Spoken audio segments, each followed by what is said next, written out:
Hello, ladies, and welcome to the Beauty Shaman. So today I have a treat. I mean, this is a treat for me. I really hope this is a treat for you. I think this is going to be such a powerful conversation. Today I have Theresa Bullard, who is the host of a show on Gaia called Mystery Teachings. She is also a PhD, yes, and a spiritual teacher, and has come out of that world of masculinity and the system into just such a beautiful, powerful place as a woman. And I want to talk to her about that. And our title today is Re-Embracing Our Feminine from an Empowered Place. Thank you so much for joining me, Theresa. It's a pleasure, Suzanne. So I love working with you on Gaia. You are like just one of my all-time favorite people. I just adore you. I'm so glad you're doing this show. I have to just get that out there. Oh, thank you. I've absolutely loved working with you and Gaia and learned so much from you along the way, and you've helped make it be just such a fun process. So yes, we have a lot of happy. Yeah, we have a lot of fun in the makeup room. We laugh all the time in the makeup room. I think it's just, I mean, everybody else is all serious. We're like cracking up in the other room, but I just loved, we just have such a good time. So, and plus I've learned so much from you listening to your message and the shows that you've been doing on Gaia about the ancient mystery school. Now, you actually teach and are a spiritual teacher with a mystery school. So maybe you could talk about that for a second so people know what that is. Sure, yes. So I'm a international instructor with the Modern Mystery School. We teach, really, it's universal spirituality. We teach ancient Hermetic teachings, alchemical teachings, especially spiritual alchemy and the process of our own growth and transformation. I teach a universal or non-dogmatic, non-religious form of Kabbalah, and we do initiations in the ancient lineage of the Mystery School, which goes all the way back to the time of beyond the time of Christ, into King Solomon, into even the ancient Hermetic lineage and ancient Egyptian. But the Mystery School is one of those places that I have found that really pulls all the ancient spiritual traditions together into one place and shows how they all overlap, shows really where the core essence is.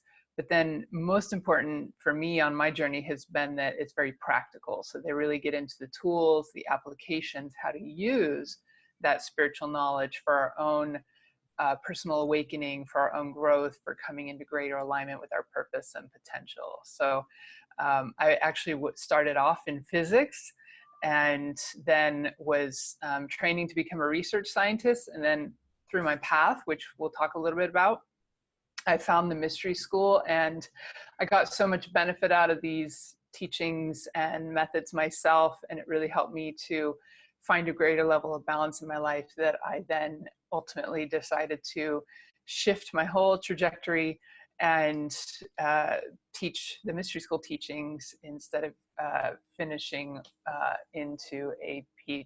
Well, I mean, I finished my PhD, but I didn't go into research in the physics world because this just really called to me.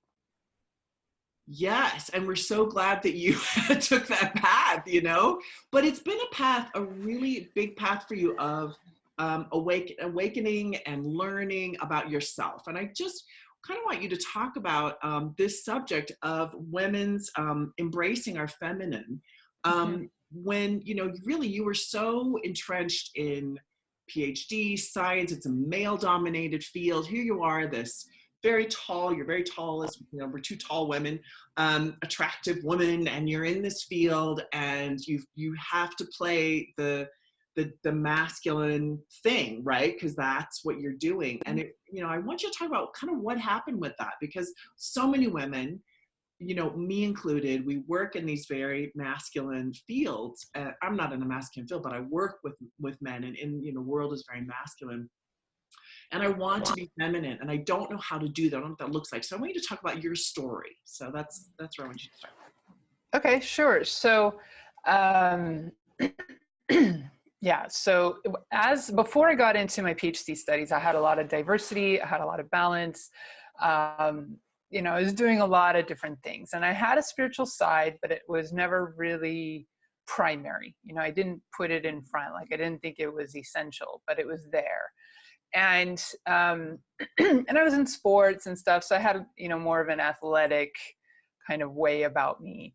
And so even honestly, even before I got into graduate school, I was raised with my lovely mother, who is amazing, but she, you know, was coming out of that women's rights movement, and, you know, the voting and women's suffrage and all of that. And she was a career woman, so she really helped kind of program me to be strong as a woman, to be independent, to not, you know, rely upon a man for money, or even to rely upon my beauty as my way to get by in life, you know, to really develop myself in other more academic kind of ways, and so forth. So I really grew up with that kind of a programming. And then when I got into graduate school, I found myself immersed all of a sudden from this life of diversity and balance and lots of different things into 80 hours of left brain physics per week. And the culture was also very much one of those weed out the weak ones kind of culture. You know, it's like we had to jump through the hurdles, you know, sacrifice a lot of personal uh, levels of balance and well-being in order to survive graduate school. And it was based on very much a man's way of thinking, based on a very male way of being willing to make those sacrifices in life in order to, sorry about my voice, in order to get ahead. And so in physics, it was about 20% women in graduate school and 80% men. And everyone was meant to fit into the same box. And I realized very quickly that it was, you know, as a woman, we were at a disadvantage because it was a man's way of thinking. You know, for example, on a test, I would be able to interpret a question like 5 different ways. You know, women have this way of interpreting things many different ways, whereas to a man, it's like, no, it's absolutely clear. There's only one way to interpret it. And so, you know, most of the women that I was in graduate school with in physics really struggled with the same thing. And so we became pretty clear that, okay, this is, you know, we're having to find a way to really assert ourselves in a masculine environment.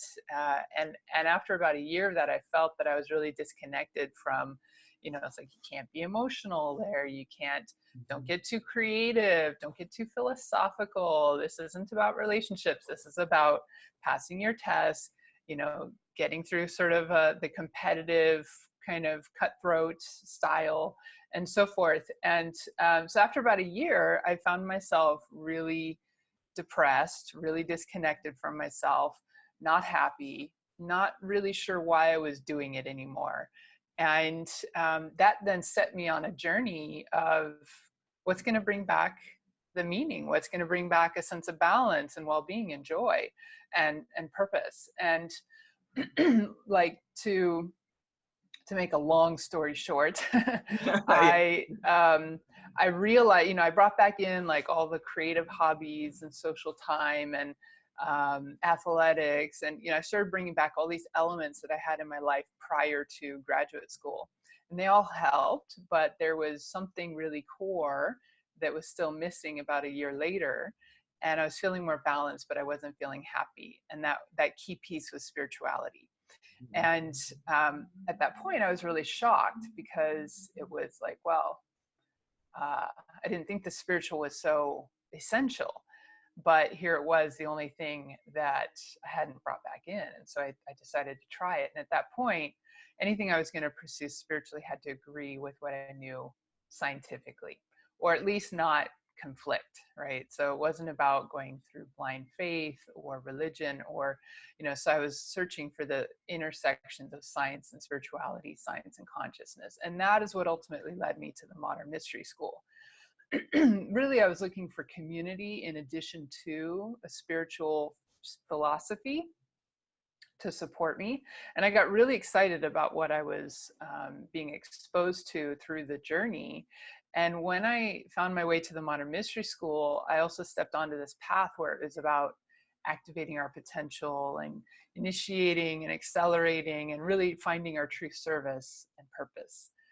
And then through the teachings, there was all this conversation around being reminded that we need to have balance and to really look at ourselves, especially through the universal Kabbalah teachings. They really tell us, you know, who am I and what am I, and what are my gifts and what am I here for, and where did I, you know, where have I come from, where am I going, and you know, understanding what is feminine, what is masculine, not from a place of gender roles or societal definitions of feminine and masculine, but from a place of creational principles, and that this is physics as much as it is about our physical lives in the world as men and women.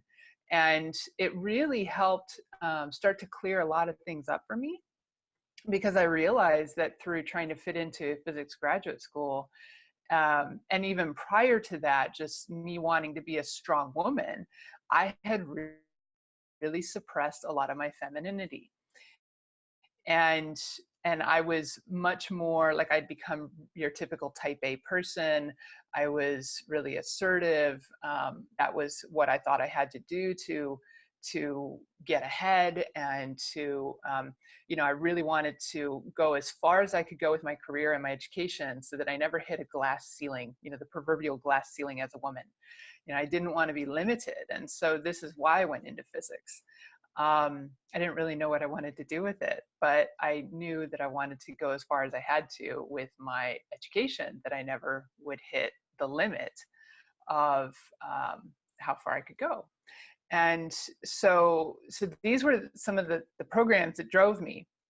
And I, you know, I associated from a fairly, you know, from maybe my teenage years onwards, I had being feminine with being weak, or being vulnerable.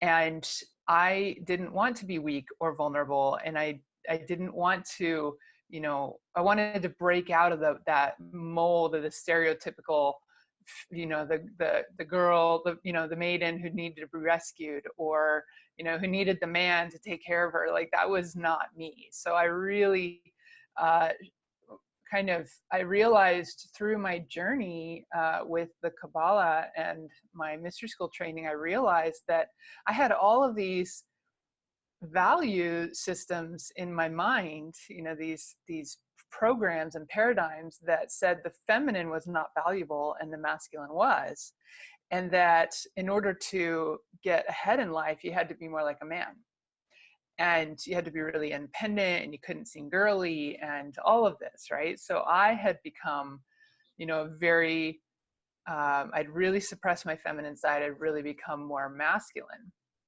So I in want my to interrupt approach. you, because I think Yeah. this is where women are. We're all in, I mean, I think we're trying to we're trying to figure out what to do with that, right? Like, really, still, women are, you know, if they speak up and if they let go of their femininity and really go in the masculine way, they do get ahead more. But then they end up drained and exhausted, right? And they've lost track of their femininity. So you've obviously overcome that through the teachings of the mystery school, through these things. You've overcome that, so that you're an incredible leader, you're an incredible speaker, you travel all over the world, but you are super feminine. Like, you've managed that. And so maybe talk about how you did that, what helped you, and what would kind of help the average woman out there who's trying to, you know, break the glass ceiling without becoming a dude, right? Yeah. Yeah. And, you know, it's been a journey.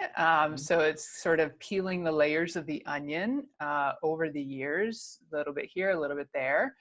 And I think, you know, it comes down to a few things. Number one, what you just said, that when women tend to be more in their masculine energy, they get drained, you know. So we get sick, we get tired, we get unhappy, we get moody, we feel depleted. Just for the women who don't know this, there's the feminine energy, there's the masculine. Everybody has a bit of both. We all have Yes. both. And it's just which one we sort of dive into. Some people have more masculine, some women have more masculine, less feminine, and vice versa with men. So really, what I didn't know, which is a great piece of information, is that you can actually choose, okay, today I'm going to be in my masculine for X, but you know what, later I need to get into my feminine because it drains me. So yeah, I just wanted to clarify that because I think people might go, what's the masculine? So continue. Right, right. So yeah, so our masculine is going to be more our assertive side, our initiating side, the side that really just gets out there and does things and makes things happen. And it's more force energy, right? So this is what I learned through Kabbalah, that masculine is more force. It's more that driving energy that is goal oriented and directed towards, you know, purpose and so forth. And it's the spark, it's the juice, you know. But the feminine is more formative. So the feminine is more, you know, a lot of people say, oh, the feminine is more passive or the feminine is more receiving. I look at it in a different way. The feminine energy is more active in an inward sense versus an outward sense. And so the feminine is still very powerful, but it is the container, you know, it's the form that allows things to happen within it.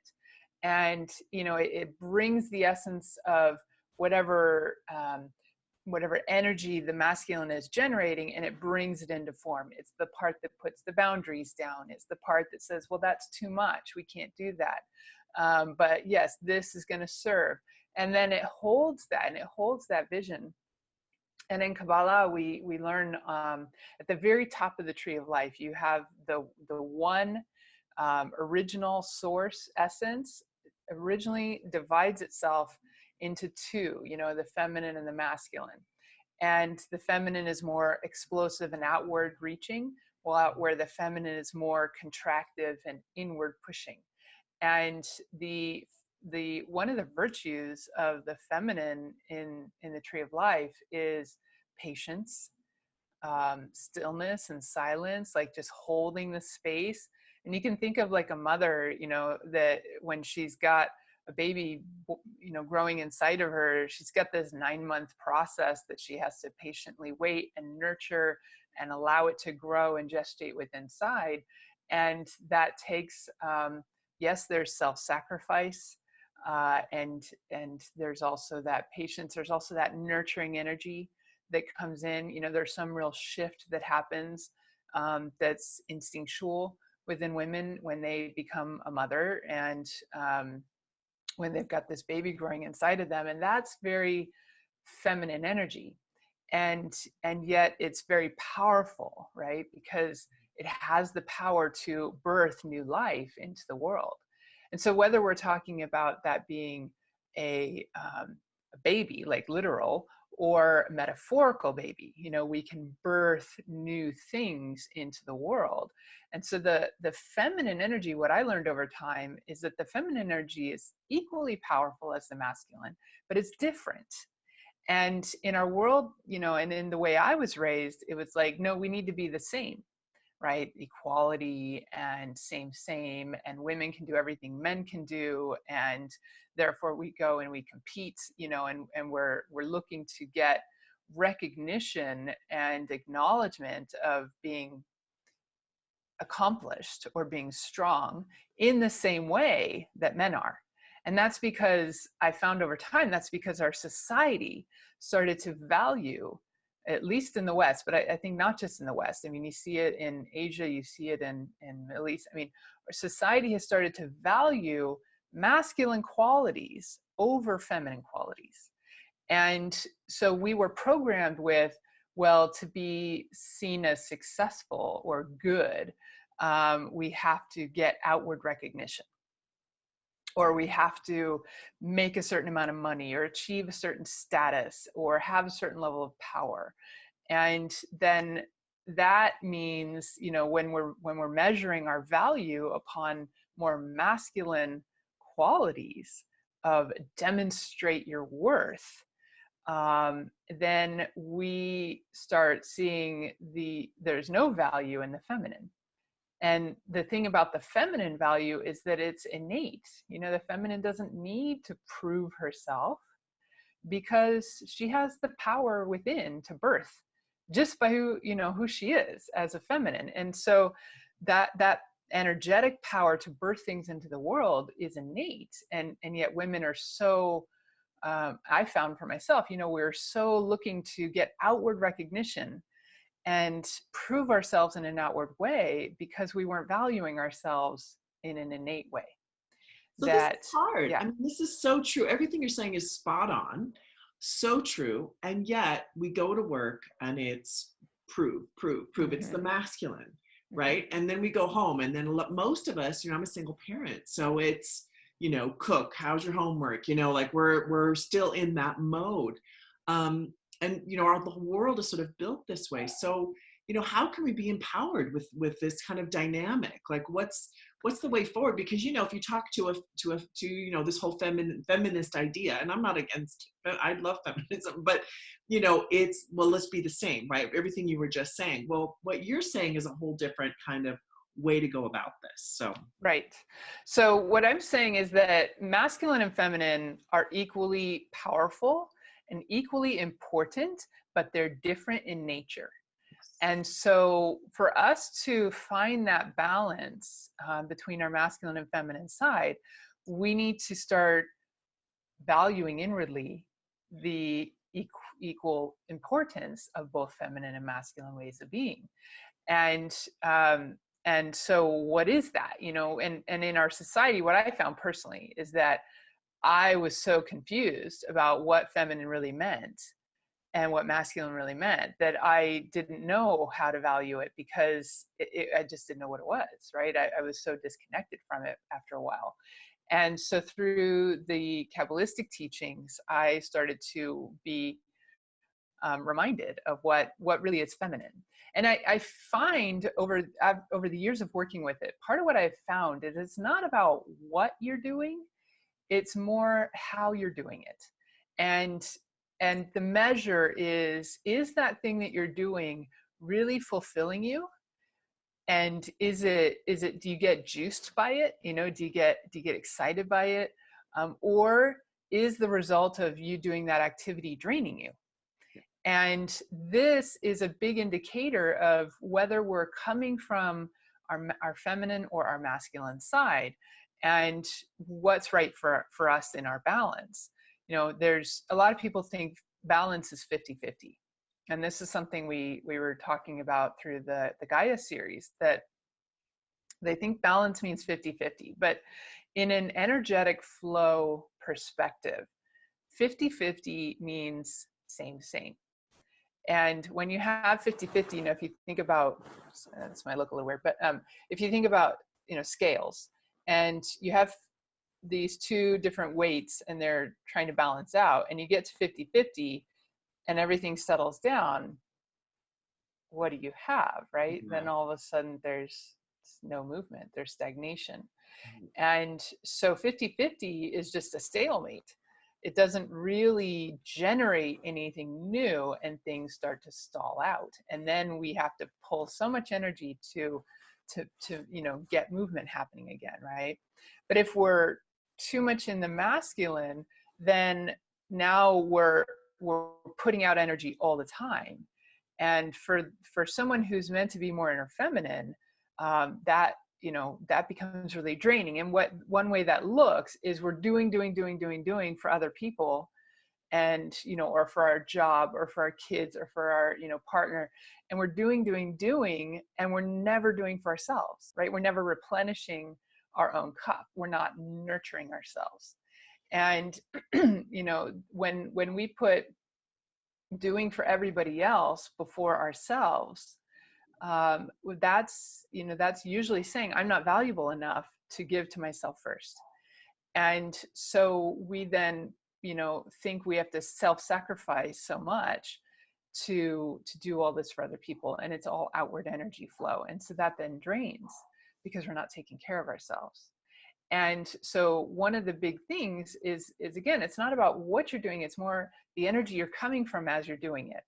If you're coming from this place of I'm drained and I'm doing this for you out of duty, out of obligation, or because I want you to give me acknowledgement, or, for any agenda, there's some kind of agenda underneath, like I need something back from you, or I'm doing this because I feel obligated. Now it's not coming from the right energy. Right. Right. So if we're coming though from this place of my cup is full and I feel so good. And I'm sharing this with you because I have overflow and I want to do this just because it's I love you, or because this is my creative expression and it's what I love to do. And I'm overflowing with joy and energy. Now I can do whatever I want, but it's not depleting me. It's coming from a place of giving out of love, giving out of that's because that's my creative expression and it's what I love to do. So I get fulfillment from doing it. Because I have enough, I have more than enough. And therefore now I'm going to share my abundance with others, and I'm going to nurture, I'm going to care for. And that feminine energy is that's the way to flow the feminine energy, is from that, okay, my cup is full because I've taken care of myself and I've nurtured myself, I've loved myself, I've valued myself. And now because my cup is full, I have overflow. And now I'm going to nurture, love, and care for others and share my gifts and my passion and my love with them. And that is the key. It's the energy that we're coming from. Now, if women get into this, they're doing for other people, and yet they're not taking care of themselves, what do they tend to go towards? They get negative, right? Yeah. They get kind of bitter. They get, I do so much for you and you don't appreciate it, right? So their martyrdom kind of comes in. Or, I'm taking care of you so much, and, why isn't anyone taking care of me? Right. And that, that victimhood. Yes. And so, that is an indicator that we're not taking care of ourselves, right? So the outer world is a reflection of us. So what I found for myself was there would be times where I was working so hard and I would realize that other people I thought they were treating me poorly, and they were.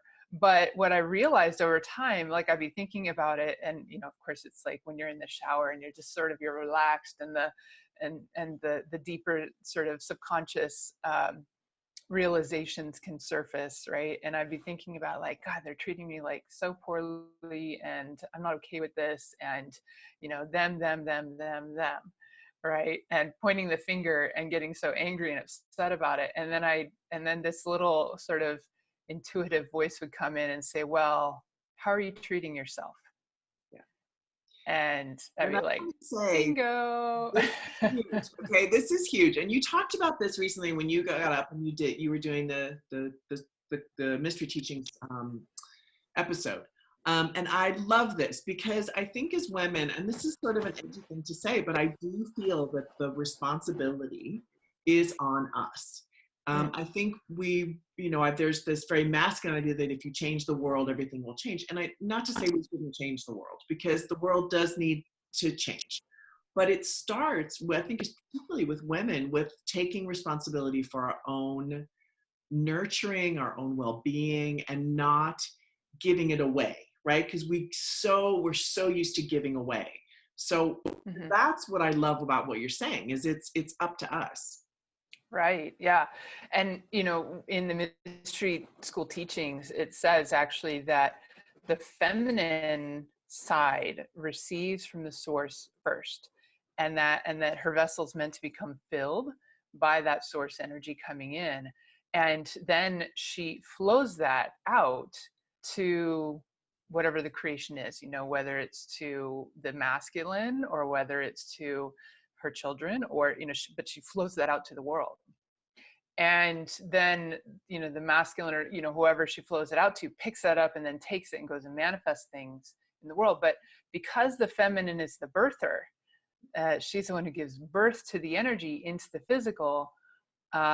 Women, in a way, in this world, energetically, metaphorically, it's like that energy comes through us, and we do determine what gets birthed into the world, whether that's physical or other manifestations. Whatever's going on inside of us as a collective of women, we are determining what's getting birthed into the world. And that's pretty edgy, right? Because now it's like, well, if you look at the world and you see what we've birthed or what we've created, it's not just us, but we do set it's like we set the flow. And it comes to us first. And so if we want to change things, we need to be the ones to change first. A lot of women right now are looking at, well, the men need to change. And, and as, I mean, women, what we don't realize is we're always the ones who are driving the choices. We're the ones who drive business, for example, drive commerce. We drive, we are such a powerful energy. We can you still hear me? My Yeah. internet connection seems like it's slow. We drive, I mean, energy, hugely magnetic force, and we can use it, or we can sort of misdirect it, right? And so these are very powerful energies that we have innate within us. And what we need to shift is just to valuing ourselves and to know that I am worthy, right? And yet through religion, through cultural programming, through various educational programs, we have come to feel we're not valuable, right? We've come to believe a lie that says we're less than. And because of that, we don't value ourselves. We don't love ourselves as women. And then that leads us to thinking, well, I need to now, I feel guilty, or I need to prove myself as lovable, or, Right. if I don't do for other people now, I feel ashamed and I feel guilty, so it's all this worth stuff, shame, blame, guilt all come from worthiness issues. And it's just that core level. And so when, rather than going out, like we have to change the world in an outer way, Gandhi's approach is more the feminine way. Be the change that you want to see. And when we do the work inwardly, when we turn our attention inside and we do the healing inside, we then can shift the balance within ourselves. That affects, not only does it affect the way we show up in our relationships and in our world, and how we care for our family, how we care for our friends, our partners, our children, whatever, that as we shift those things, because it comes from the inside out, then that's going to have a ripple effect in the world. Oh, I But totally. also, Yeah. we're also connected in other ways, through consciousness, through collective consciousness. And so as we do the inner shifts, that also reflects itself out into the collective. So from the inside out, right, is how we need to shift and do the work inwardly. And this starts with women. It does. And I think understanding our power is such an enormous thing, like how powerful we are, because we feel disempowered because that's the world's message. But Mm-hmm. really, I think the strength of women in the feminine is being able to say, okay, that's what the world says, but that's actually like what you just said, that's not true. What's true is I am the one who's birthing this new energy of love and acceptance and all these things. And I just want to kind of personally say, I mean, the lack of self-acceptance and self-rejection and feeling all those things you just shared, I have absolutely had to deal with all of that. I know you have too. Just feeling not valuable because I'm not doing XYZ that the world is saying. Rather than really seeing that, wait a minute, I am super powerful. It's just a different type of power. And honoring that, even if the world or the people around you or the men around you or whatever don't quite get it. When I've watched women that are super powerful, like yourself, or I've got other friends that I look at and I think, okay, now that is a very powerful woman. They're powerful in a very different way. And I notice that everyone around them just automatically is happy to be with them, listens to what they say. Like they just have this very strong personal power. I think personal power with women is very different than personal power with men. But I just think knowing our own power and knowing how powerful we are in an innate way, that we have that already, is just so Mm-hmm. key. Mm-hmm. For sure, yeah. And it's sort of it's a presence, right? So like I used to feel like I had to prove myself, and I was always seeking approval, not attention, but approval. And and usually I was seeking that approval from the masculine, Right. whether it was dad or a male teacher or a male, whatever. So, or the boyfriend, so I was always seeking that approval and acknowledgement and affirmation from the masculine. And whereas, from the feminine, like with my mom, I knew she, approved and loved me, and it was unconditional, right? So it was more like the masculine that I felt like I had to prove myself with. But as I got onto more my spiritual path and my healing, and really started to take a look at these concepts I held within myself around my value of the feminine, the value of myself, and I healed around all of that, I started to approve of myself. I started to love and accept myself, even with my weaknesses, even, it just, rather than always criticizing, because we've got that inner critic, and we can often be our worst critic, ourselves versus other people. And so as I started to change those inner scripts and how I was talking to myself and how I was seeing myself and so forth, and I started to approve of myself and love myself, I found less need to prove myself outwardly. And then, I had to shift, because it was really fascinating, because I was so driven at one point from outer recognition and needing to prove myself, to now I don't feel like I need to prove myself, and I don't give a shit. Yeah. Sorry, I don't know if that's okay to say that on your and I went through this phase of I really don't care, to then I had to realize, well, because literally I went from, I really paid attention to my image, for example, and outwardly, and I, when I was younger, I had nightmares of the idea of going out without makeup on. I mean, I was really insecure. To then I went through this phase of I don't give an F. And I would, I challenged myself to strip away all the vanity and the insecurity and just show up and go outside, without really worrying about how I looked. But as I look back at pictures from that time, I'm like, yeah, I really didn't care. And it was like really not so good. Yeah. And then and as soon as I got to this like 0 point where it was like, I didn't give a shit and it didn't bother me, what people thought, or, I was just myself and I accepted. Then I got to this point of realizing, okay, I need to start caring again. And I started working towards my beauty and femininity again, but it was now from a place of, I'm going to express the inner divine. I'm going to express the goddess that's inside of me, and how is she, how do I envision myself inwardly as this ultimate divine being, and how then can I express that outwardly and be in congruence with that? Now that I do accept myself and love myself and so forth, now I want to show up in the world from that place of expressing the divine feminine inside of me, rather than from, well, I just don't care what they think. Right. And how can I be an example in the world of embodying the feminine, from a place of that greater balance and that softness, and it's not about now having to prove myself. It's now more about I'm expressing my inner truth. And that's a big shift. That was a big shift that I had to go through. And then the other thing I really realized in that process is the feminine, again, the feminine doesn't need to prove her value through asserting or through ego or anything like that.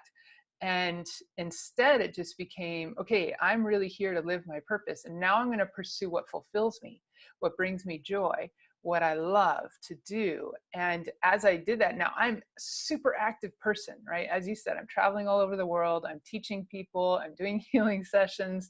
I'm writing books. I'm doing the Gaia. So, I'm doing a lot of stuff, and I'm a pretty prolific creator by now. But it's because I've tapped into that inner source of, I have a mission, and my mission is in a greater service to the world, and I want to help other people to awaken to their own divinity and gain the same benefits that I've been gaining through my personal journey. And that I actually found through the Kabbalistic teachings of the divine feminine, that the feminine is her main her main way of creating is through desire to awaken the potential within others, to awaken the potential within others.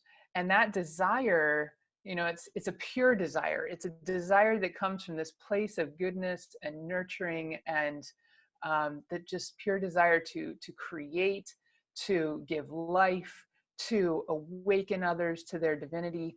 And it's not coming from ego, it's not coming from lack, it's not coming from neediness, it's not coming from any agenda. It's coming from a really, you know, pure place. And that then is how the feminine is meant to create. Yes, we can be in our active role, but we can also be in a much more inward role where we fill ourselves with that energy and that desire. We get really clear about what we want, what we desire, and then we just put it out there and allow the universe to help bring it back, you know, to manifest it. You know, and there's a way that we can learn to flow our energy, and we don't even necessarily always need to be the ones to take those action steps to make it happen, if we're willing to co-create, right? You know, and this is another big thing that I had to learn. Like, I was so like, I have to do it, you know, I have to do it all myself, and I can do it all, and, you know, I don't need anybody, right? And that ultra independent kind of mode of being a strong woman.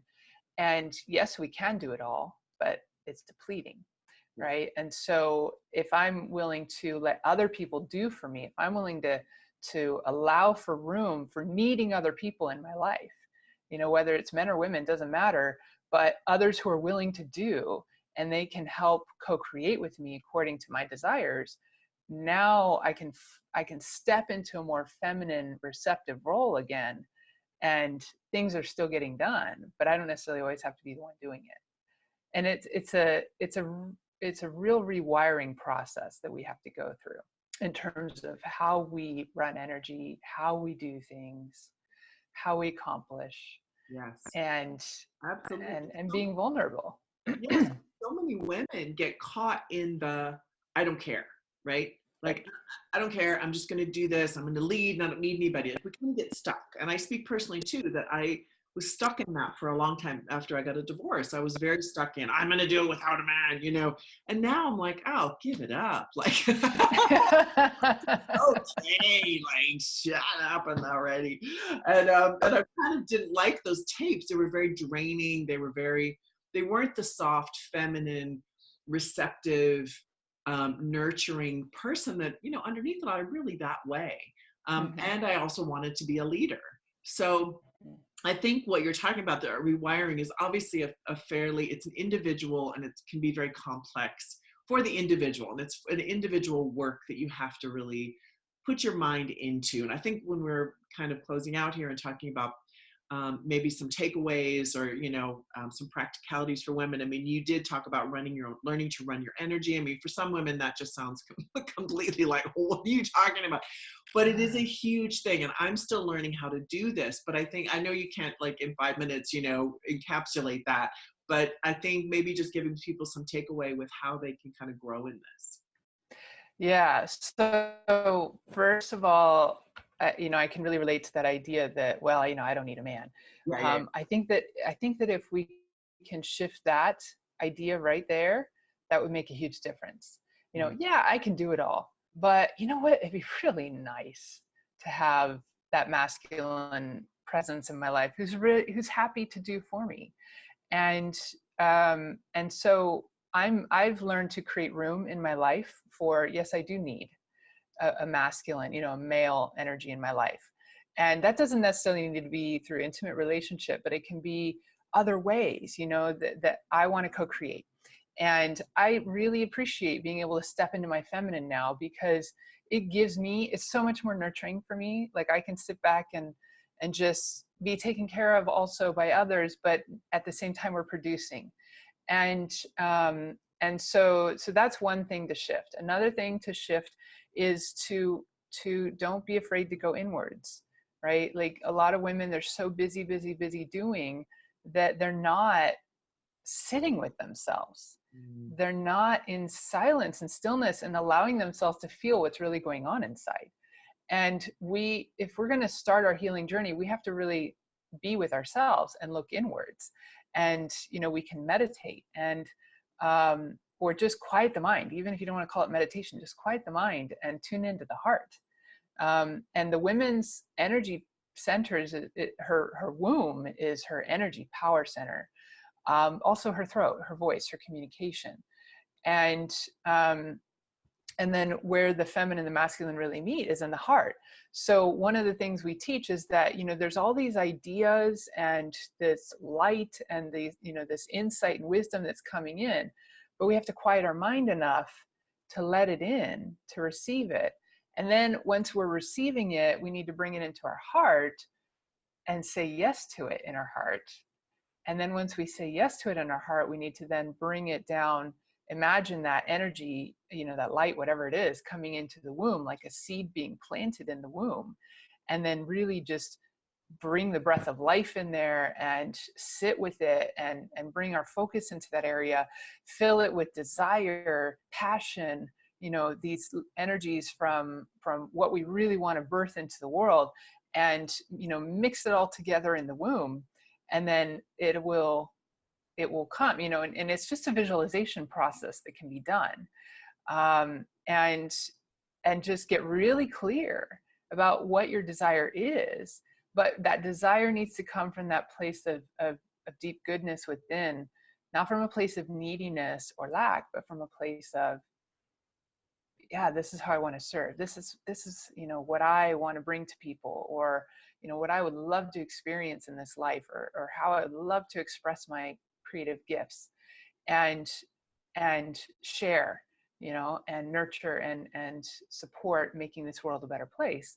And then, how I want to take my beauty, and my creativity, and feel it inwardly, fill myself with that inwardly, imagine myself being that, and then express it outwardly and bring beauty to the world. That's a big piece of what the feminine is here for, is to bring beauty to the world.